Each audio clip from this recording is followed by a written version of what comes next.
ଗୋଷ୍ଠୀମାନେ କାହିଁକି କଳହ କରନ୍ତି? ଜନବୃନ୍ଦ କାହିଁକି ଅନର୍ଥକ ବିଷୟ ଭାଳନ୍ତି?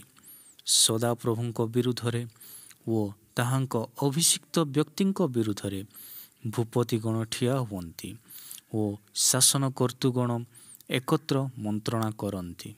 ଆସ, ଆମ୍ଭେମାନେ ସେମାନଙ୍କ ବନ୍ଧନ ଛିଣ୍ଡାଇ ପକାଉ ଓ ଆମ୍ଭମାନଙ୍କ ନିକଟରୁ ସେମାନଙ୍କ ରଜ୍ଜୁ ଦୂର କରିଦେଉ। ଯେ ସ୍ୱର୍ଗରେ ଉପବିଷ୍ଟ ସେ ହସିବେ, ପ୍ରଭୁ ସେମାନଙ୍କୁ ପରିହାସ କରିବେ।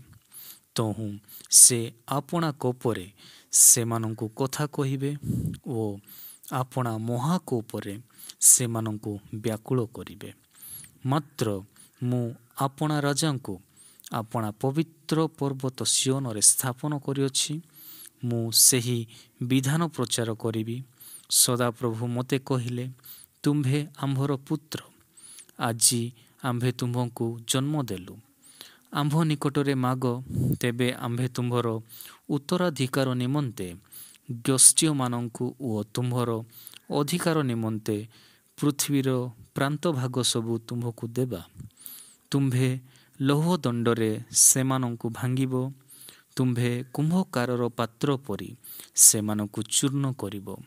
ଏହେତୁ ହେ ରାଜଗଣ, ତୁମ୍ଭେମାନେ ଏବେ ଜ୍ଞାନବାନ ହୁଅ। ହେ ପୃଥିବୀର ବିଚାରକର୍ତ୍ତାଗଣ, ତୁମ୍ଭେମାନେ ଶିକ୍ଷା ଗ୍ରହଣ କର। ଭୟରେ ସଦାପ୍ରଭୁଙ୍କର ସେବା କର ଓ କମ୍ପିତ ହୋଇ ଉଲ୍ଲାସ କର। ପୁତ୍ରଙ୍କୁ ଚୁମ୍ବନ କର, ନୋହିଲେ ସେ କ୍ରୁଦ୍ଧ ହେବେ ଓ ତୁମ୍ଭେମାନେ ପଥରେ ବିନଷ୍ଟ ହେବ। କାରଣ ଶୀଘ୍ର ତାହାଙ୍କର କ୍ରୋଧ ପ୍ରଜ୍ୱଳିତ ହେବ। ଯେଉଁମାନେ ତାହାଙ୍କର ଶରଣ ନିଅନ୍ତି ସେ ସମସ୍ତେ ଧନ୍ୟ।